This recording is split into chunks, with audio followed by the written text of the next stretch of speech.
down. They're big, I don't Yeah. know if it's crow, raven. I have no idea. It's black. That's all I know. Big black. You're going to learn in my talk, Janet, what the difference between a crow and a raven. Got a slide on that. Well, that'll be helpful. Yeah, ravens are actually famous for lining their nest with animal hair. I don't know if it's as common in crows, but ravens, that's It was a big bird. yeah. I really couldn't tell you. I just should know. I know there's many things I should know in life that I'm resigned to never learning them at this point. Yeah. Oh gosh. Ryan says he's calling in and can talk now. Ryan, can you hear us? He's muted. Yeah, can you try to unmute?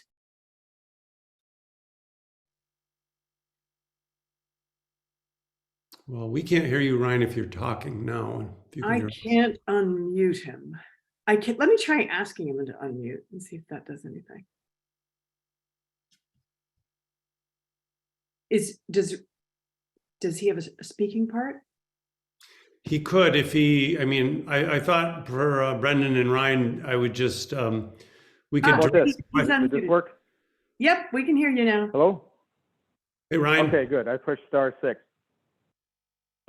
Yeah, hey, sorry about that. Yeah, older PC, it can take a very long time to boot up. I had it sitting there all day and it just shut down at the worst possible time. So sorry about that, but that's okay. I can talk until I'm on.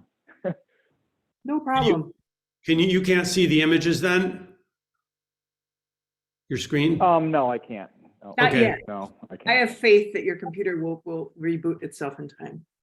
Yeah, and if not, I think, Janet, you're going to read questions once we get to the end of the slides? Yep.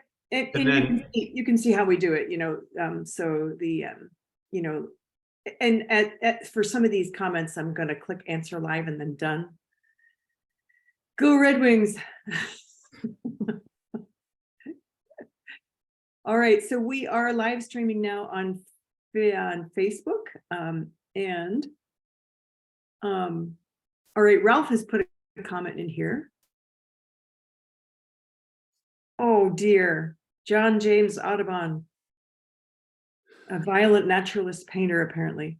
Mm-hmm. Yeah, I think there's a lot of angst about Audubon and his reputation in modern ornithology and the Audubon Society, like kind of a lot of historical figures.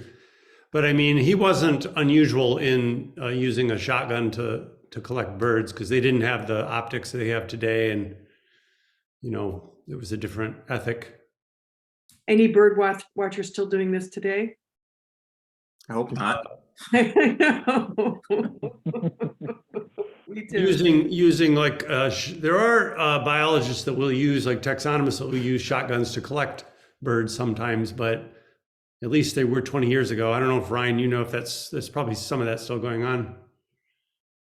Yeah. I mean, it's done really sparingly. Where it does happen, it does create some controversy. I know, like when a new species is being described, they like to have a type specimen. Yeah. And if that species is extremely rare, that can be a bit problematic. But it is something that occurs, but certainly much less often than it did a couple hundred years ago.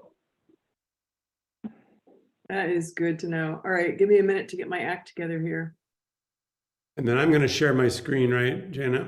I have a few slides I'd like to share, but you start. Let me say, give me a moment to get my act together. I have a couple screens, and that never really works out. Let's do that. All right. So I've lost my Zoom screen. Does that ever happen to you? Escape.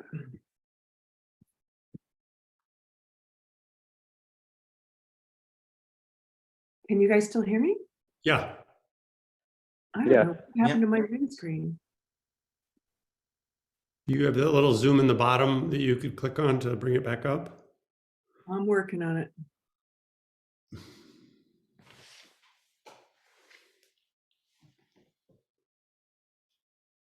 I'm closing screens like crazy.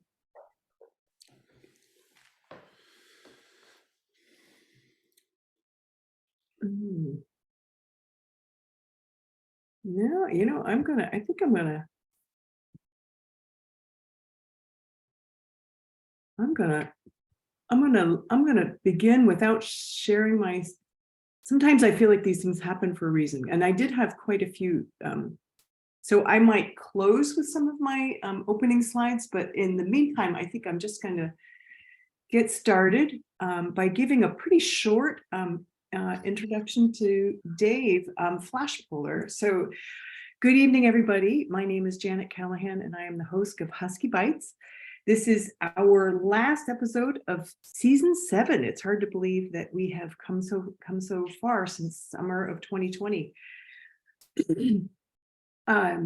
This evening, we are going to be focusing on learning a little bit about birds and birding.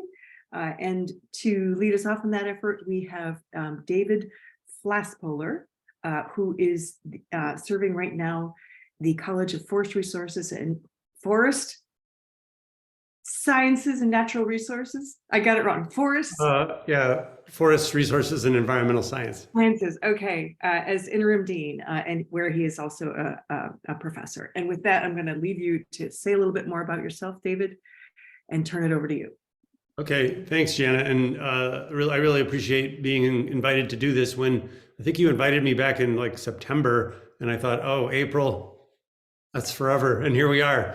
We made it. So yeah, it's an honor to be part of this really interesting series, and a pleasure to be able to reach out to so many people. Looks like 145 is what I have here. And as we go along, we have also Ryne Rutherford with us, who's a PhD student in our college, and Brendan Leddy, who's an undergraduate student here at Michigan Tech in social science. And they both bring enormous bird-related experience, both in research and observation. And so I think the questions in the end could be directed to any of the three of us, and I might refer some questions to Ryne and Brendan, and they should feel free to speak up if they want to add something to anything that I've said. So with that, I'll go ahead and you can tell me if this looks. Yep, looks good. We can see the whole screen. Yeah, good. Let me just get rid of some of this stuff. Wow. Is that a hummingbird in the palm of your hand? Yeah, that's, well, that was taken last fall when I got a call from our current provost's wife, who works at the childcare center on campus, and they had a ruby-throated hummingbird trapped in their building, and I was able to go over there and catch it with a butterfly net. And then just moments after this picture was taken, it flew off on its way down to the southern US or even into Mexico and Central America and the Caribbean, where they spend the winter. So yeah, that look, I love that look on that little girl's face, because it was just, you don't get that look at a hummingbird very often sitting still, because they're just so active. So yeah, wow. Yeah. And of course, that's the only hummingbird we have up here commonly, the ruby throat, which breeds even all the way up to Alaska, which is very unusual for hummingbirds. So it's the one species in the eastern North America that is a common visitor to your hummingbird feeder. So I titled this talk, 10 Ways that Birdwatching Will Increase Your Quality of Life. And that was a little bit of a challenge to myself because this isn't, I'm a scientist, I'm an ornithologist, but I'm really, this talk is going to be a little bit of science and a little bit of sort of dabbling in areas that I'm not an expert in, but that I think I'm on pretty good ground. And I think Ryne and Brendan can add to this in terms of how paying attention to nature in general and experiencing nature in general, but birds specifically, has improved the quality of my life and my children's lives and a lot of other people around me. So I'll just go ahead and get started. Or maybe I have to, hold on. There we go. So just to complete the introduction, there's a picture of my ornithology class last spring with Ryne as the TA down in the Baraga Plains, looking at a spruce grouse, or a couple spruce grouse that I think we spotted there. And over on the right is Brendan in Horicon Marsh, which is a beautiful wetland complex managed by the Fish and Wildlife Service down in Wisconsin. And then below is a picture of the field ornithology class that Ryne and I and Brendan actually took out to Whitefish Point last year. And I want to acknowledge, first of all, my parents here pictured when they were much younger than I am now, maybe about Brendan's age. And my father there, Ron Flaspohler, and my mother, Helen Flaspohler, or Morrison was her maiden name, who really I attribute to them a lot of the happiest things in my life that they introduced me to, including the natural world and birds. And then also my wife, who's a painter, and she wouldn't probably call herself an ornithologist, certainly, might not even call herself a birder, maybe a casual birder, but she does is a painter, and she incorporates a lot of natural themes into her work. And if you're interested, she has 4 pieces currently hanging at the faculty show at Finlandia University right now. And also last week during the talk by John Jacek in the Seaman Mineral Museum, the subject of Aurora Borealis came up. So I have a neighbor here who's quite a talented photographer, and he shared these 3 photos of the event of just a week and a half ago, which was said to be the best aurora in 40 years in this area. So these are pictures from the Copper Country of that event, which was, sadly, I slept through the whole thing. I don't know, Brendan and Ryne, did you guys see this? I went out to McLean. No, and that unfortunately. but I was like nothing I've ever seen before in my life. I can't, that was phenomenal. Yeah. So anyway, I just shared that because we promised to share those last week. So to get back to birds, a little bit of history. The history of human-bird interactions goes back well over 100,000 years. Some of the early evidence was jewelry that was made from the talons of some European eagles. More recently, cave art has been found depicting birds, in addition to the kind of the famous depictions of horses and woolly rhinos and various Pleistocene megafauna from Europe. And the use of, so that's an owl there, in an eagle owl image from France in the middle. And then, of course, birds have been used as symbols and continue to be used as symbols of everything from peace with the dove on the left, and war with eagles often, or other birds of prey, used that way by nations historically and even today. The Great Seal of the United States kind of incorporates both the bald eagle, our national bird, and then also and our national symbol, the olive branch on the left there, and then the arrows on the right. So these are just some places that birds pop up as used symbolically, and flags are another way that human beings have used birds and their kind of symbolic value. And these are just 6 examples of many that are found in countries around the world.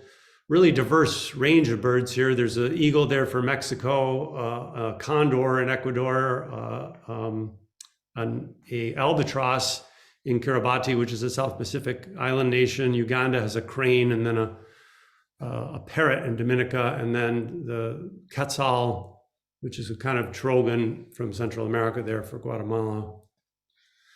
So with that idea of birds as symbols, I was going to just pause a moment and see if people can think about how many bird species they can name that are commonly used as sports. These are modern sports. They could be college teams or professional teams. And I was going to have people enter in the chat, but I think technically it's a little bit easier if you just think about it a little bit, and then I'll share a brief list. And if anyone has anything that they want to add, does anyone want to shout out a couple of them here that has the ability to shout out? The Orioles. Orioles, Baltimore Orioles, yeah, and even Orioles are used with a lot of high school and college teams.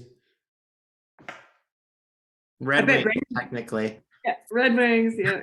Red Wings, yeah, that one I didn't think of, but that's a good one we were talking about earlier. I don't know what species the Red Wings belong to, but you'd have to dig into the history of that hockey team. So yeah, Eagles. We got Eagles, we got Cardinals, Hawkeyes in the Q&A. Oh yeah, good. Yeah, Hawkeyes, Iowa Hawkeyes, who lost that game last night, unfortunately. Aren't there penguins? Aren't penguins a team, or am I making that up? Yeah, is it the Pittsburgh Penguins, I think, is a hockey team? Yep, Pittsburgh Penguins. But they're probably not birds for all I know. Oh, they're birds. They're very unusual birds, but yeah, flightless birds. And I don't know if you're paying attention to the March Madness, the men's team from the Florida Atlantic were the Owls. So that's another example, Roadrunners, Blue Jays. So humans have found or placed a value or found a purpose or a use for birds in whatever attributes, because they represent their geography and the place these teams come from, or they have sort of qualities that humans attribute to birds. There's the Cardinals there from St. Louis, and then the one that always kind of makes me, I guess, ironically, or no pun intended, grind my teeth, is the Louisville Cardinals, which they've inserted teeth into the bill of the cardinal, I think, to make it more fierce looking. But of course, no birds have teeth, so that one always, I don't know if that bothers Ryne and Brendan, but it always kind of like irritates you when I see that. So why birds? I mean, biodiversity is an enormous, wonderful attribute of our planet. And birds with about 10,000 species are certainly not the most diverse group compared to arthropods and even fish. But for terrestrial vertebrates, they are the most diverse group. So they, for reasons of their history and their ability to disperse widely and go to all corners of the earth, they've represent an enormous amount of diversity that I think inherently makes them interesting to study. They're primarily diurnal, so they're active in the day, unlike many mammals, which tend to be more nocturnal. They are active year-round, so they don't, some of them have like a daily hibernation called torpor, but they don't sleep through the winter like some species, including bears. They're colorful. Their eyesight is very similar to ours, even better than ours, a wider range of color vision, but it's similar, and consequently they have their evolution has given them colors that we can appreciate. Penguins can't fly, and ostriches and other species can't fly, but most birds can fly, and that makes them interesting to humans, and humans have admired that for a long time. Birds are everywhere, not only geographically from both poles, so they occupy every continent, and they also live in everywhere from our beautiful UP forests to urban parks and even urban sort of concrete jungles. You can still find birds, house sparrows and pigeons and other sort of urban adapted birds. They're intelligent. They're some of the most intelligent creatures out there, on par or even maybe more with some of the great apes and dolphins and porpoises. You can actually attract them to your house quite easily, which isn't that easy to do with a lot of biodiversity, through feeding and also through plantings and gardening that favors the resources that birds are looking for. We're at a wonderful time technologically where birding has never been easier and identifying bird has never been easier. And I'll just give you an example of some of that emerging technology right now. It's an inexpensive hobby. You really just need a field guide and a pair of binoculars to get started. And binoculars are getting cheaper and better all the time. And there's a lot of evidence that birding and time in nature in general enriches your life and supports mental and physical health. I'll just play a quick vocalization of this bird, which is a very common summer bird here in the UP and throughout much of Eastern North America. Track 14, American woodcock painting and aerial display. So if you ever have the good fortune to see an American woodcock male display, this is what they start with. And then when they take off, they do a kind of twittering sound. And the males are displaying for the females, and they display on kind of open grounds, openings within forests. And the American woodcock is a very, I would have to say, I don't use the word weird very often in a scientific lecture, but it's a sandpiper that lives in the forest, has all kinds of unusual adaptations to that lifestyle. But most people don't typically picture sandpipers in this kind of environment. And this is one of my grad students here releasing a woodcock that they caught last year, and camera work's a little shaky, but there you can see it take off. So just a fantastic little bird with a lot of charm to it. Track. So I'm going to play just a short video here. This introduces you to some of that technology that I mentioned. And this is an app called Merlin. And this is just about 2 minutes, but it utilizes a lot of the latest computer learning technology to help people learn bird song. So I'll just play maybe part of this or all of it. Here we go.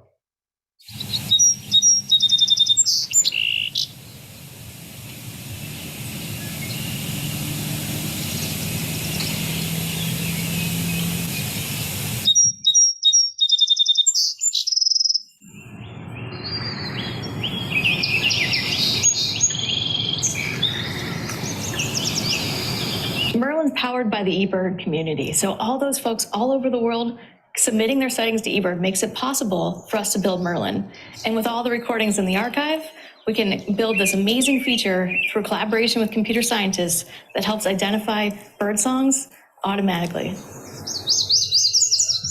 The challenge of identifying birds that are singing has been a problem the community has been working towards for many years. And recently, computer vision technology has made it possible to convert that sound into an image and then train the computers to identify the bird in that, essentially that image. We knew that we could convert audio to spectrograms, to a visual representation, and then use a computer vision toolkit to take the problem and try and solve it there. So as opposed to really treating this like an audio problem, we actually treated it as a photo ID problem. Machine learning is great. It does have some really nice success stories, but you really need to involve the people that can get you the training data in order to improve these things and benchmark them. That's one of the things that the Lab of O, it's probably what makes it pretty unique and special, is that it has both of those pieces kind of in spades. And so the technology that powers Merlin Photo ID is cool. It's actually all the data that Cornell already had. That was the value proposition of the whole project. Merlin is a free app. We really wanted to make birds accessible to people because that moment when you learn the name of a bird is magical. You start to understand where that bird has traveled, what it needs to survive. It's our hope that we can continue to provide the habitats that birds need to survive in this world side by side with humans in intact ecosystems. So that was Cornell Lab of Ornithology developed that Merlin app, and as she said, it's free, and you can just go out on a spring morning with your phone, hold it up in your backyard, and it will just name every song that it hears, and you can actually learn the bird songs much easier than it was than when Brendan and Ryne and I were learning them. So I'd encourage anybody that wants to be introduced to that, or if you have children that are interested in that, just see if you can get them to put that app on their phone. Ryne or Brendan? I'm doing it now. Do you guys want to add anything to that, Brendan or Ryne? I learned them back in the day on the Peterson bird CDs, which I spent pretty much the entire winter listening to them over and over and over again until I got a pretty good idea. But all the tools out now, it's never been easier to learn birds, as you said, and that's certainly a great tool. Right. I was a relatively similar way with just, I think I had a Audubon bird app, and that just had recordings. It didn't have the technology to record an ID for me. I just had to repeatedly listen to the song over and over and over again, and then eventually it just kind of clicks. And then once you hear it, you go. Yeah.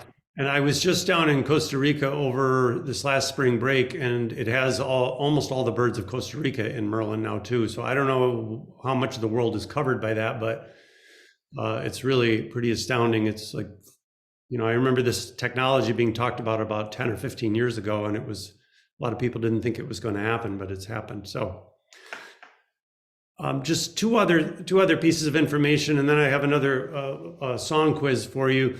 A few years ago in 2019, a really seminal paper was published that clearly documented the losses in numbers of birds in the United States since 1970. So in the last 50 years, almost 30% of the individual birds that were present in the United States in 1970 are gone. So this doesn't mean that species have necessarily gone extinct. It just means that there's 30% fewer robins, 30% fewer of many different species. So that was really alarming. It didn't surprise anyone who pays attention to bird conservation, but it was a very rigorous study that has data that goes back all the way into the late 60s, I think, but certainly since 1970. And the reasons behind that we can get to in the question and answer if people want to. And then I wanted to mention one more thing. I've never had introduced Taylor Swift into my talks, but there was a great essay last fall written by a naturalist talking about how really documenting the decline in references to the natural world in popular music, and how a couple new albums by Taylor Swift really introduced a lot more and are sort of bringing that back. And he was really happy to see that. And some of you have heard of a term called nature deficit disorder. And that's this idea that, well, based on data that's been collected, that US children average 4 to 7 minutes of unstructured outdoor play per day today in these days, and 7.5 hours on electronic media.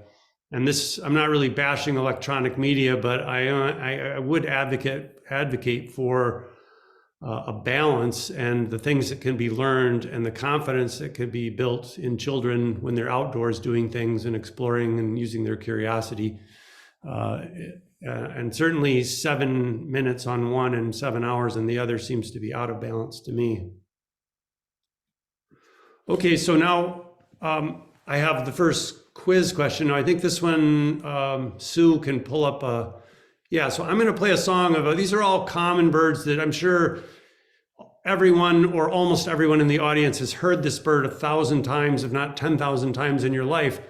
And I'm gonna play it and see if you can guess what species this is. And it's among those listed there.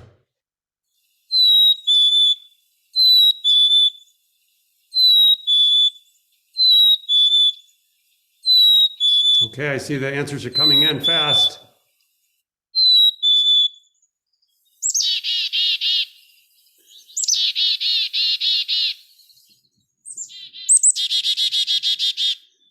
Okay, well, I'll just stop it there. So it looks like 57% black-capped chickadee. Next one, 18% American goldfinch. Then we have 14% house sparrow and 7% wood thrush, and then 4% European starling, and one person in 111 said American crow. Well, that was indeed a black-capped chickadee, and they have a couple different songs. The first one, we sometimes call it the cheeseburger song. Kind of sounds like it's saying cheeseburger. So there's one. And now let's see if we can go to the next one. And we'll talk a little bit about why birds are singing, what the purpose of that, what does that serve for the bird. Let me see if I can move this to the next one here. So yeah, there's the black-capped chickadee. I often, when I hear them just saying that, I often hear another one saying, yada, instead of the one that goes, yada, and everyone comes in, yada. Yeah, you could hear, you might be hearing two males that are both singing and sort of trying to define their territory and advertise for a female. They're always one whole tone off, and they're coming in at the second tone. Oh yeah, well you do hear, especially in the beginning of the season, you'll sometimes hear birds sort of practicing their song, and they'll sing a little bit or they may sing a couple notes a little bit off as they're kind of working on it and trying to get it perfected. Interesting. White-throated sparrows, you hear that. That's not uncommon. We might actually hear one of those later. So here's another one. Another common bird that you've all heard, probably if you're in the United States, many times.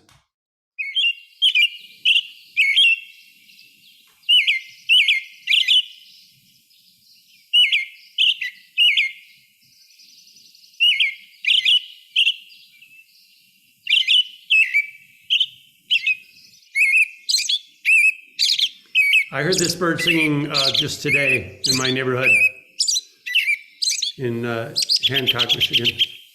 Are the robins back? Yeah, they're coming back right now.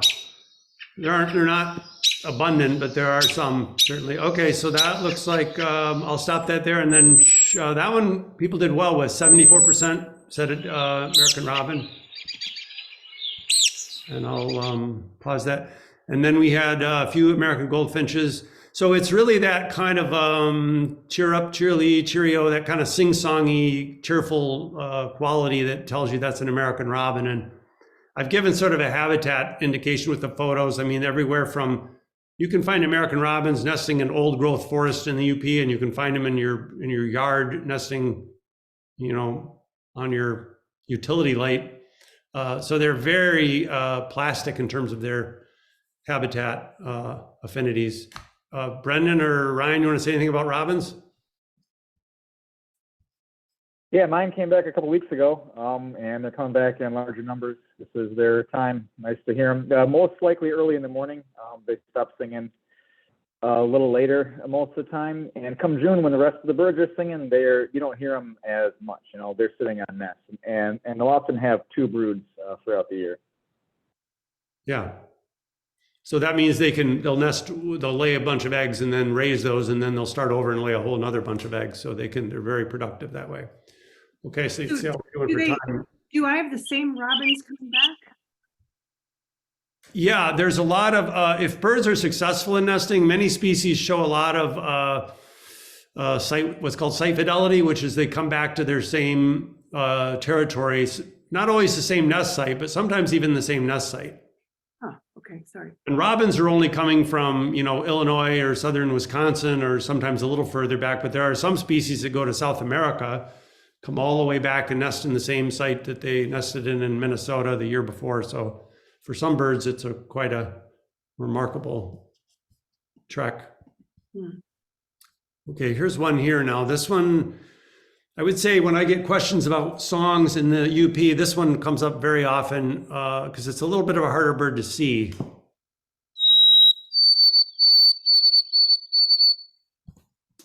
Maybe we can start the poll again.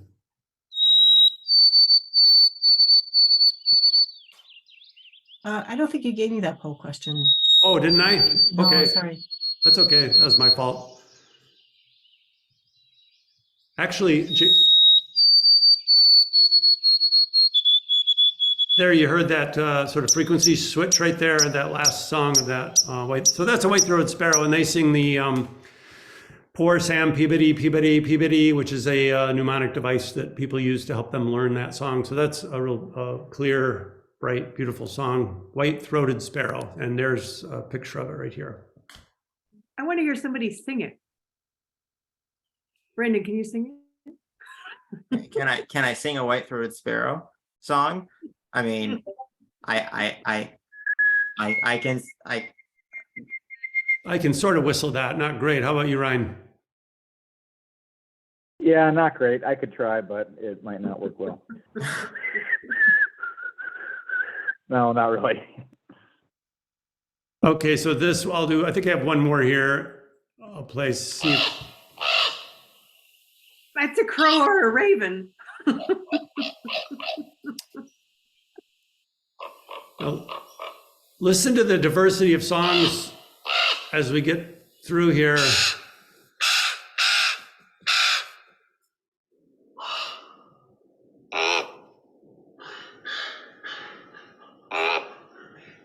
They're kind of scary. They make these like hollow log.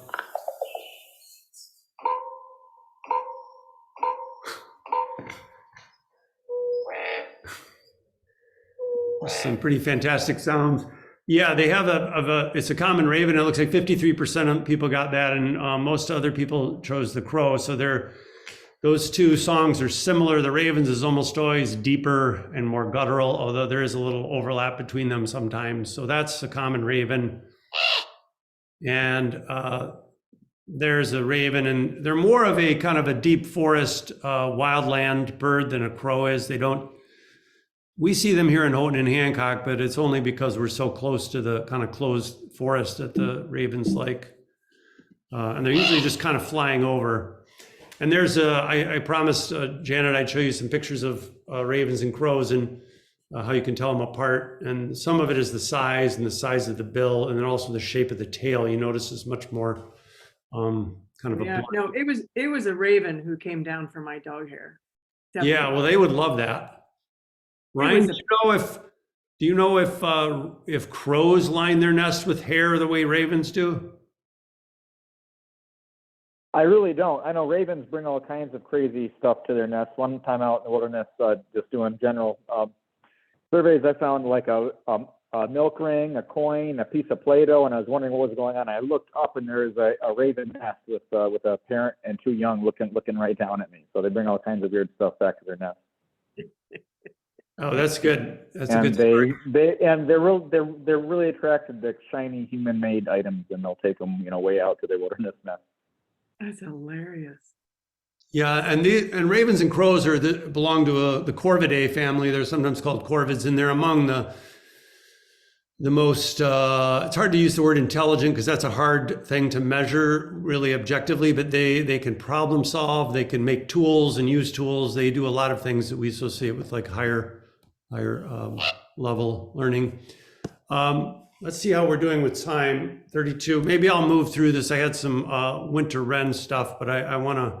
No, we want to hear the winter wren. Come on. Oh, do we have time? Okay. Well, let's listen to this. This is, as you listen to this, you'll hear the full speed winter wren, and then it'll play it at half and quarter speed. And what you'll notice is like all the variation that's hard for us to pick up at full speed becomes clear as we slow the song down. Track 8. Winter wren song at normal speed.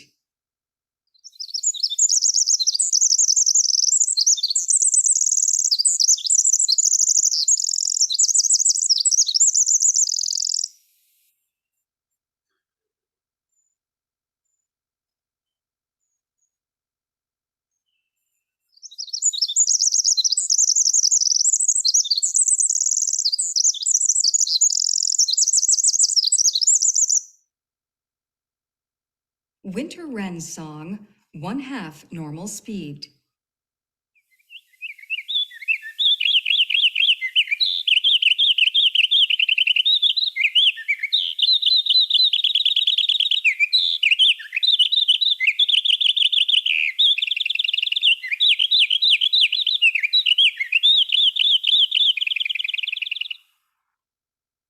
Winter wren song, 1/4 normal speed.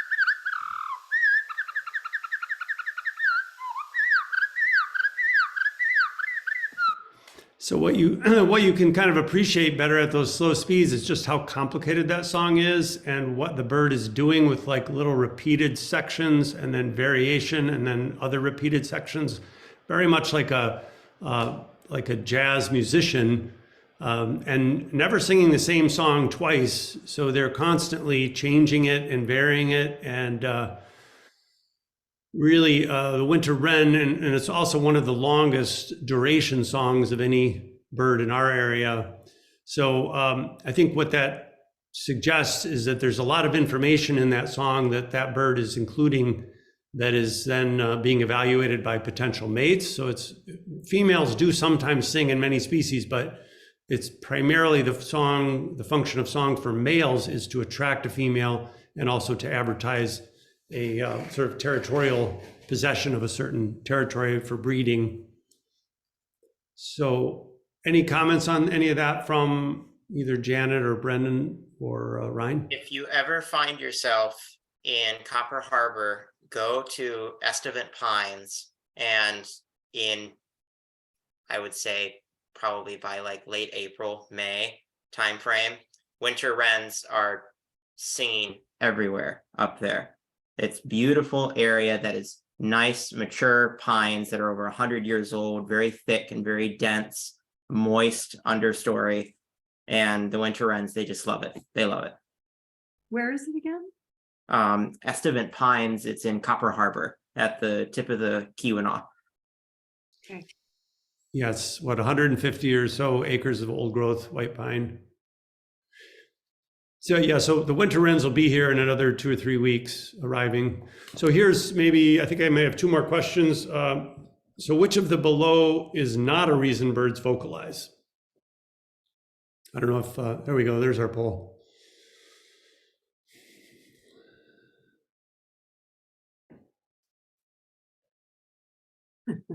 Maybe I sort of gave this one away already.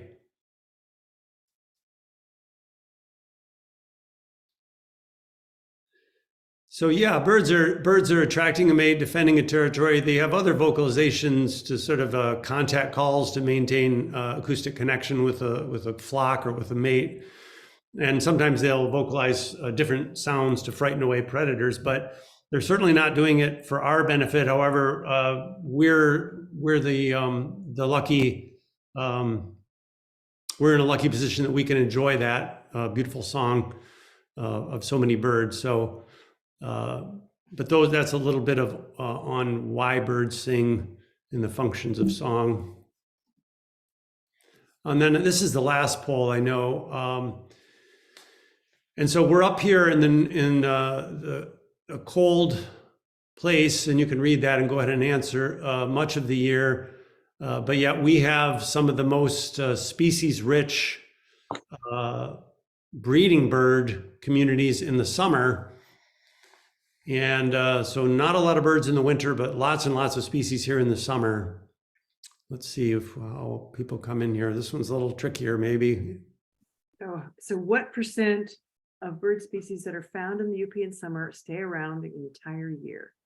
Yeah, so these are birds that don't migrate. They breed here in the summer. They stay here through the winter. Like a black-capped chickadee is a good example, the one we talked about earlier. And it's looks like people have had time. It's about 10%. So that was tricky. So about 90% of our birds that are here in the summer leave and go somewhere else, like robins. Winter wrens migrate. And do you have something, Janet? No, it's just too cold, right? It's too cold for them. Yeah, and there are some resources like insects that are, only woodpeckers and a few species can actually access overwintering insects in the bark of trees. So if you're really specialized on fruits or insects or flying insects, for example, you just can't make a living up here in the winter. So the more difficult question is like, why do they return once they get down to Guatemala or southern Mexico or Jamaica? Why not just stay there? And that's a whole other. The simple answer for that is that there's a big pulse and abundance of food up here and less competition and longer day length that actually has apparently been beneficial enough to cause birds to make that dangerous migration. Many species of birds to do that. So, but you have to take my ornithology class, I guess, to dip into that more. I think it's probably debatable whether the pandemic actually made birding cool, but it certainly grew numbers of birders. There were a lot of people who were stuck inside looking for something to do that was less social, and you could always watch birds out your window or take a walk and look at birds. A little bit of information on the numbers of birders. There are about 45 million. This is a survey that's done by the Fish and Wildlife Service not every year, but periodically. About 20% of the population is considered bird watchers or birders, and we can get into that distinction if you want to in the questions. 57 million people feed birds, and interestingly and really positively, the majority of birders are females. So it's a recreational activity that's accessible to anyone, and you don't have to live in a wilderness area. You can bird watch in Central Park in New York, and you can watch birds almost anywhere, and you can see a little bit of a breakdown on the age. Birders do tend to be older, although hopefully that's changing, and more young people are getting into it as it becomes more cool. And then just a couple bits on what I mentioned earlier. I'll kind of finish on this, and that's the sort of mental and physical benefits of watching birds, whether you're a serious birder or just someone that pays attention as they're taking their dog for a walk. This was a study that was done in Europe where they measured life satisfaction for the sample size of 26,000 people in many different countries. And it turns out that people that live near natural areas with a greater diversity of bird were demonstrably happier. The study found that seeing 10% more bird species generates satisfaction on par with a comparable increase in income. A study published in 2021 found that hearing or seeing birds improves people's mental well-being for up to 8 hours. I mean, there's a reason I think people have set aside parks throughout urban areas because there's sort of a intuitive understanding that people need those places to walk and to encounter the natural world, even when most of their world is the built environment.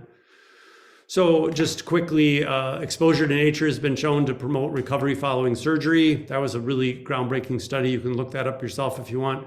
Lower blood pressure, relieve stress, increase positive mood, reduce mental fatigue, reduce crime and aggressive behavior, and contribute to personal and community identity. So birds are a part of that. They're not, nature is a broader term, but birds are certainly an important part of what people enjoy when they're outside. So just to kind of finally review, birds can be found everywhere. They're intelligent, they're beautiful to see and hear. They can lift your mood. I think this one's really profound. I spent a sabbatical in Hawaii, another sabbatical in New Zealand, where very few of the birds migrate. Nothing really migrates except for a few shorebirds in Hawaii. And I found I really missed this time of year when nothing really changed in terms of the bird life around you. And here in the temperate zone, that sort of cycle of renewal every year with the return of birds is really something I enjoy a lot. And I love this example. The next time you feel like you're struggling or you're getting cold out in the winter, think about a chickadee out there all winter long with no warm place to go. Their body temperature is 104 degrees Fahrenheit inside. They have to maintain that day and night, and they weigh the same as 2 quarters. So think of the determination and the perseverance and the resilience that it takes to fuel that kind of metabolism all winter long, day and night, day after day. Birds watch and recognize individual faces. I'll skip over that, but that's a really interesting discovery from crows a few years ago. I've always felt, I don't have any proof of this, that watching birds improves your visual acuity and your awareness of everything around you. Training your eyes to watch for movement, I think, helps you when you're sort of turning out into traffic even. That is completely untested. I'll be the first to admit that. But I think that kind of sensitivity to what's around you that comes with birding has a lot of other benefits in other parts of your life. Finally, birding takes you to places that are good for you to go, from urban parks to natural areas, and something you can do your entire life. So how do you do it? You can download Merlin, buy an old-fashioned field guide if you like. There's a lot of citizen science using eBird that people participate in. Binoculars are cheap. I think I mentioned that. And then here, this is the last one I'll share. This is a local webcam. If you go onto this website in the top right there, you can watch right now 24/7 a pair of great horned owls that are sitting on 2 eggs right here in Hancock, Michigan. And that's a real fun to watch that nesting effort that the owls put in to raising those chicks then and bringing them food. So I'll end there and see if Ryne or Brendan want to add anything or open it up to questions. All right, and I'm going to chime in with just a few remarks. So first of all, audience, you can ask questions by typing in the Q&A, and so start looking through David and Brendan just to decide what questions you want to answer. And if you want to answer it, you're going to click answer live, and then we'll answer it kind of next. So let's just do one at a time. So while you're taking a look at the questions, I just have a couple of things to say to the audience. First of all, thank you, audience, for being with us today and all season. This is the last Husky Bites Zoom webinar that we will be having this season 7 this spring. So that's the first thing. Thank you. Second thing is anybody in the Nashville, Tennessee area, or anybody with a son or a granddaughter or anything like that in that area, I will be there on April 20th. We're going to be having an alumni reunion event. And I'm mentioning it to you because I mentioned one of these when I was going to be in Texas, and one of our listeners sent his son and granddaughter to meet me there. And it turns out this granddaughter is going to be coming to Michigan Tech to study one of our chemistry majors. So April 20th, 6 p.m. Central Time, will be at Von Elrod's Beer Hall and Kitchen in Nashville, Tennessee. This is an event that is posted on the alumni events, and so you can just send me an email and I'll send you information about that. So another quick announcement is that our next Husky Bites, we're always invited to alumni reunion, where I'm giving a presentation kind of in person, but we're also showing it remotely. So you have a way to participate in reunion, which is always right around the first weekend in August. And that will also be posted with the alumni events. And then finally, I wanted to just relay this anecdote from one of our wonderful alumni. So we sent him one of these stickers, and we're going to be sending stickers and a bookmark out. If you would like to get a sticker and a bookmark, we will be sending them to people who we have addresses for, who attended several Husky Bites. And if you haven't already told us your address, just drop us an email to engineering@mtu.edu with your address, and we'll be sending these in an envelope off to you just to thank you for joining us. But anyway, a little bit more about the sticker. So this is from Matt, who's one of our alumni in mechanical engineering. So just a short time ago, he gave his 6-year-old son a Michigan Tech sticker which we had sent him as a reward for chores. It was one of those parenting moments where you improvise, but this one was a hit, as he believes he's indoctrinated him to the idea of becoming a mechanical engineer. It's become part of his identity. So this 6-year-old put the sticker on his water bottle, which is a daily part of life in Houston, Texas. One of the few ways a 6-year-old can display tribal signals with a big smile. But he wasn't sure what MTU meant. When I explained what it meant and that it was my school, he says, "Okay, I'll go." And then his wife and him laughed out loud and said, "That was easy." But then this 6-year-old loves pictures of snow, so he hit the website to show him and found a beautiful picture of our NASA Mars rover. And he goes, "Oh, I'm totally gonna go." So I just want to let you know, we will be sending stickers out to folks for which we have your address. And if we do not have your address, just send it to us, engineering@mtu.edu. And finally, Matt concluded, basically, Janet, I know April's tough. April and May is tough as the snow disintegrates and melts and goes away, but it is the birds come at this time. So that kind of perks us all up. All right, so with that, I'm going to turn it over. So thank you, everybody. And we're going to take questions now. And we will see you for season 8. Season 8 begins. I think I picked a deadline of this. We will be starting off. It's the Monday after Labor Day, which is, I forget, but it's in September. All right. Dave, Brendan, Ryne, do you see any questions you want to answer? Yeah, let me see if Ryne or Brendan see a question they want to start with. There's lots of other teams that have been suggested. Yeah, I saw that, Oregon Ducks.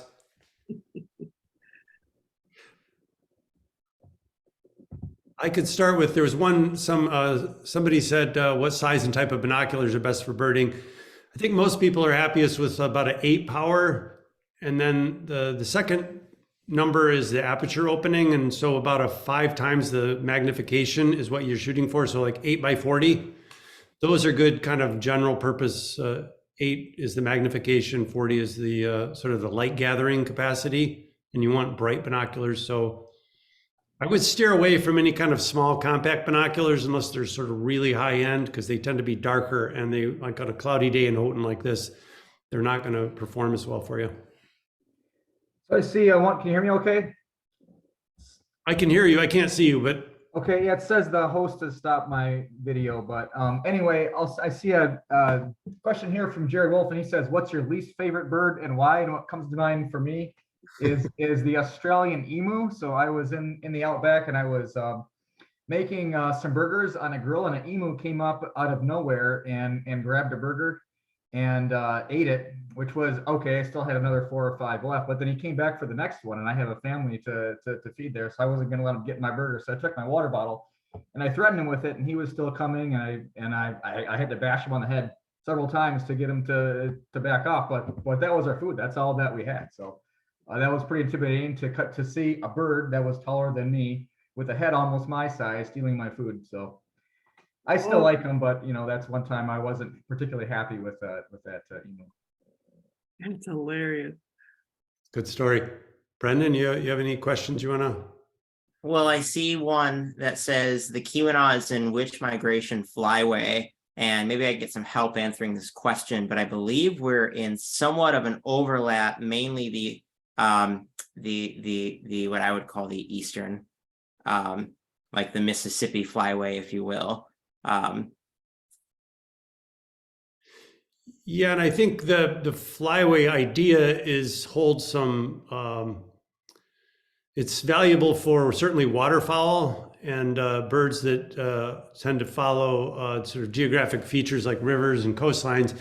For most songbirds, like the birds that we were playing the songs for that migrate, they don't really restrict their movement or even become concentrated that much in a flyway. Oh, I can see you now, Ryne. So the flyway idea, I think, kind of came out of a lot of studies of waterfowl and maybe shorebirds to some extent, but yeah, I would agree. I'd say it's more of it's useful concept, but it doesn't say, all your migrants are going to follow this path or this path.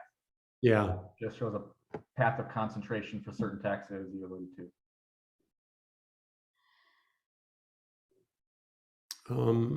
Somebody said we're located in northern Jersey and noticed an osprey today. Is that typical? Yeah, I think on the East Coast, it would be very weird to see an osprey here in early April, but over on those coasts, I don't think that's particularly early. I don't know if you have a sense of that, Ryne. No, that sounds about right on the coast. They'll be here in about late April. Ospreys. Yeah. Later. I see a question about pelicans there and where to see them. Yeah, we do get them on Lake Superior here. I have seen them in Houghton County. You have to be extremely lucky. But down in the South Central UP, Delta, Menominee County, and in particular the lower part of Green Bay, there's some nesting islands right off of downtown Green Bay in lower part of the bay where there's hundreds of nesting pelicans. Very easy to see there, but they're becoming more and more common. But there's no current nesting colony in Lake Superior yet, and there certainly could be because they're becoming more common in the Great Lakes. There seems to be somewhat of a slowly but surely increasing repetitiveness that I've noticed of sightings in Lake Linden area. I think it was sometime late last May, I had 5 of them flying over Dollar Bay, American white pelicans that were heading up towards Lake Linden, which is, not a terrible area for them to consider as a nest site in distant future. Yeah, they need a place where there's not going to be any land-based predators, so a small offshore island, and those are pretty limited. Yeah, I've seen over 50 over in the Porkies. 56 was my high count for the UP, or for that part of the UP. So they come through. They nest in the northern plain states, so more to the west. I think the late 80s is when they started colonizing the lower part of Green Bay, and they're becoming more and more common since then.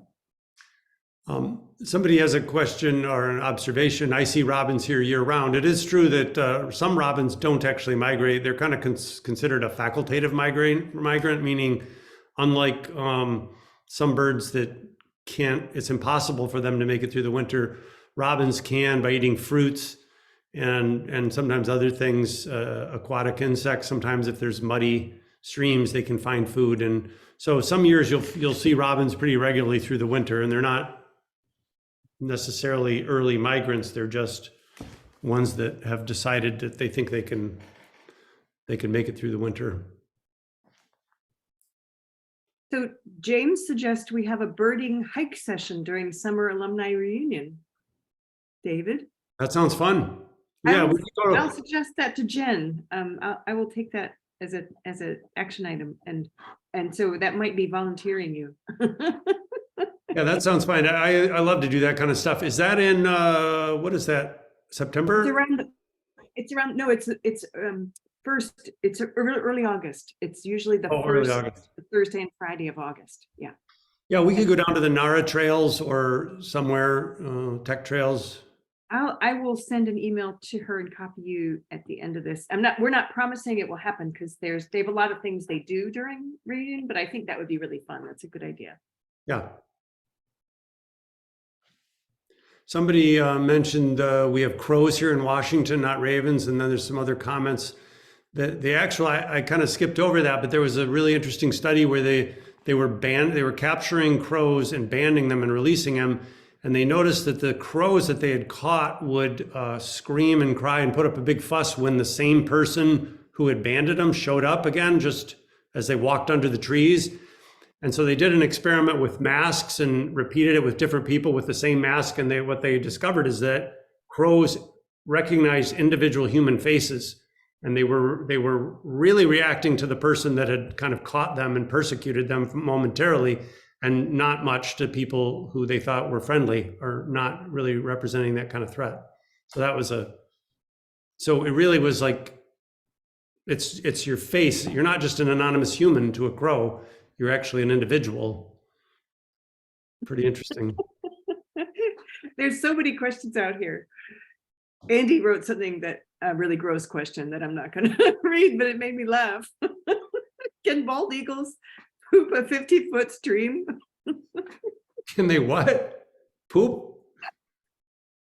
He once saw a bald eagle relieve itself from about 50 feet up in a white pine next to a lake. Yeah.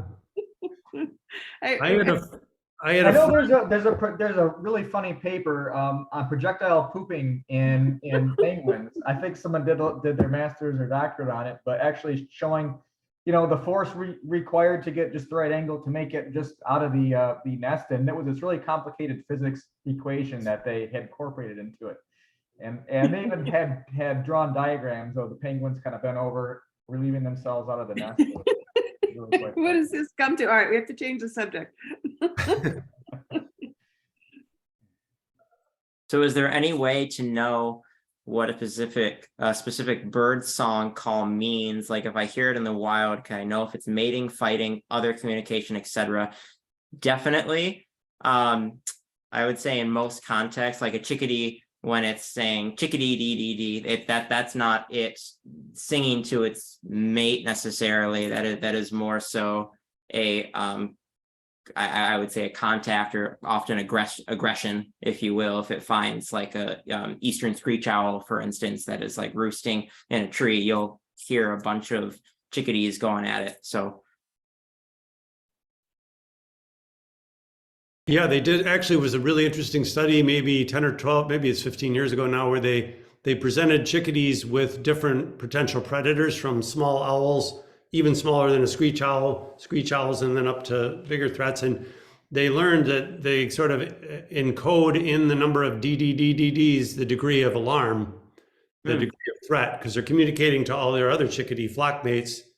If it's a small owl, that's actually the most dangerous to a chickadee, because big owls wouldn't waste their time on a chickadee, but small owls would, and they were apparently represented the greatest threat to a chickadee. Did we answer this? Do we see sandhill cranes in Copper Country? We do, yeah. One good place to go would be Arnheim, where the South Sturgeon slows. It's just south of the Berga-Houghton County line between Chassell and Berga. That's a great place to see cranes. yeah, I just had a couple of them along Sturgeon River Road yesterday. Actually, there was two or three that were calling and walking in what little open grass areas have opened up. Yes, the Sturgeon Road is probably the best spot. You can get some really high count. You can see hundreds of them, probably in a few weeks when they really start staging. come through.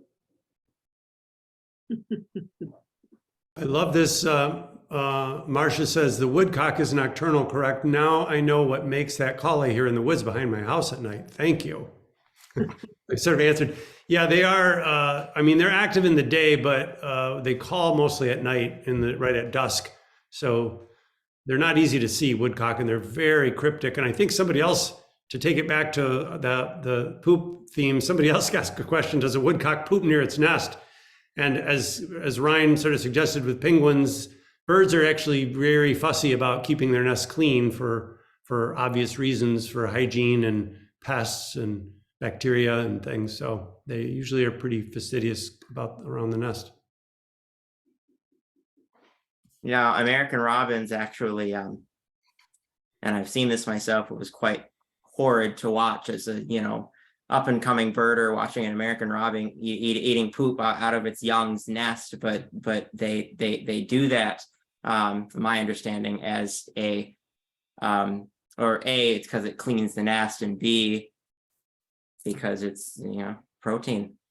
Well, a lot of songbirds will produce what are called fecal sacs, where all the excrement's concentrated in a little sac that the parent can fly off with. Oh, okay. And then drop it outside of the nest. Oh. Yeah, so their poop, instead of coming out liquid, it's like encased in a little membrane, and the parent can pick that up and drop it away from the nest. So yeah, that's another way to, and it's also probably reduces the whitewash indicator of a nest when they're trying to keep it hidden from predators. So I've noticed this too. I mean, so it seems like the robins come there, and then you have like 12 on your lawn or something like this, like a large number, and then they're there feeding, and then they a couple remain behind, right? So they do migrate in a group, I guess, right? Yeah. Hey, Jana, you got to become a birder. Look at what a good observer you are. A lot of people wouldn't even have noticed that.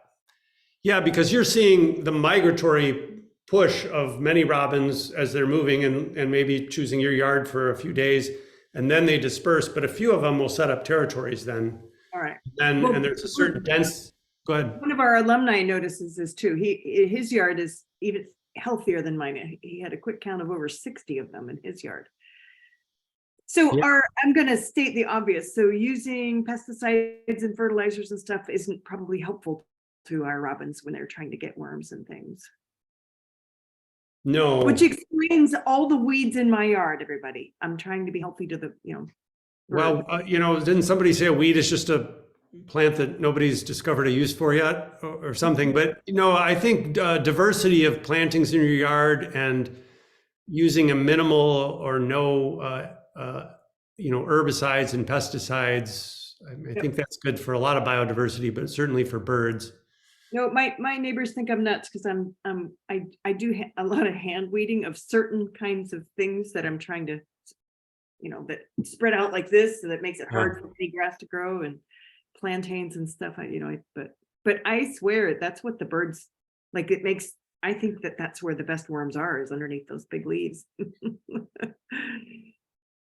So all right, I think we should begin to start thinking of wrapping it up. So why don't we all take one more question each all around? Starting with either Dave or Brendan or Ryne. What bird tops your life bird list? Oh, that's a good question. I mean, if I'm to pick a favorite, I really can't. I mean, I love them all. Honestly, they all have their own sort of unique thing about them that you notice over the years in the field and being a citizen scientist. Yeah, and Brendan just assumes everybody knows what a life list is because birders talk about that so much, but that's just simply a list of birds that you've seen in your lifetime, and people have yard lists and they have county lists, and birders are big into listing. So that's what he's referring to there. Is just an eBird is a really useful way to do that. If you want to start a list, you can enter them in there and it'll just kind of automatically keep it for you. Ryne, do you have a question you want to tackle? Oh, there's a lot to choose from here, so it's hard to, people are gonna be disappointed if their question isn't gonna be answered, so. I could answer. Leonard Bowman is asking, how do we know that birds have better eyesight than we do? How would you figure that out? and one way that people have done that is by looking at the density of rods and cones or light receptor cells in the retina of birds. And I'm forgetting the exact number.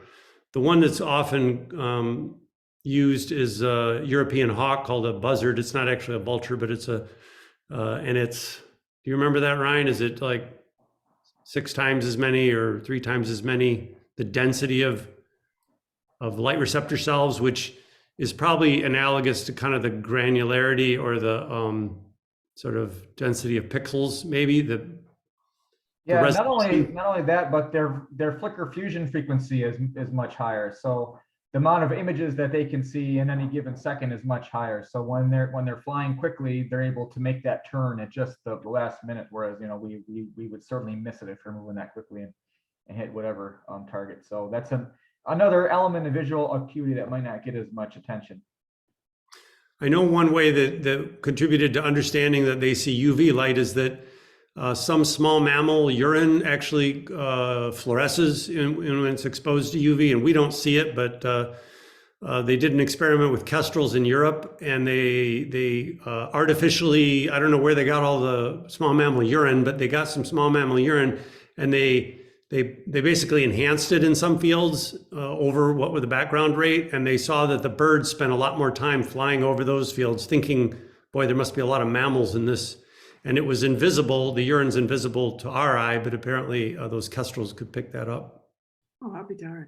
Yeah, I'll address one question here. It's about the ivory-billed woodpecker and if it's still extant or not. It's not one thing that I researched, but I remember back in 2005 when I was in early undergrad, I decided, so that's when there was a big announcement and made all the news articles that the woodpecker had been refound in Arkansas, and there was this video that was being shown as the proof, and it was thought to be pretty concrete evidence. And I got in a car with a bunch of my buddies over spring break with a canoe and went down to Arkansas to try to find it. So we spent spring break paddling around these beautiful ancient cypress swamps looking for them. But it turns out there wasn't any other evidence that was concrete, and it's thought that video is probably a leucistic pileated woodpecker. But given the fact that there really hasn't been any concrete evidence since then, I think it's very strong evidence that it's very unlikely that there's still ivory-billed woodpeckers out there. I think if there was, given there after that kind of triggered a huge search to try to find this amazingly large and elusive woodpecker, and there really hasn't been anything concrete since then. So I'd say they're very likely extinct. I'm seeing some questions like, what can we do to kind of just help with help birds, right? To help them stop decreasing. So let's imagine most of us are living in a suburban house somewhere. I mean, I know this is not very suburban here, but many people are probably in a suburban household. So what can your typical person do?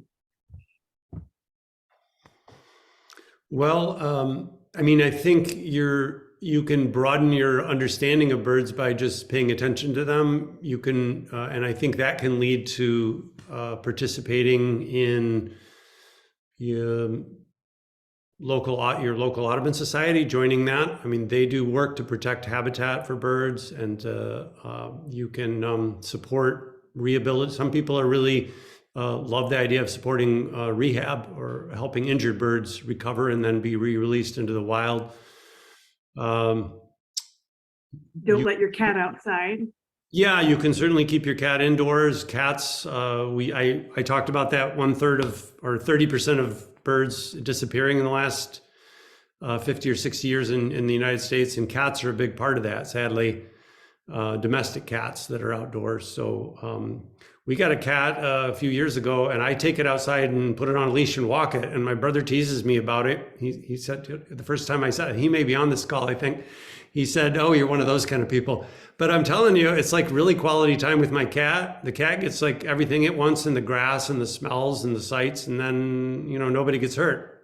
It's really quite fun. How about you guys? Would you add anything to that, Ryan?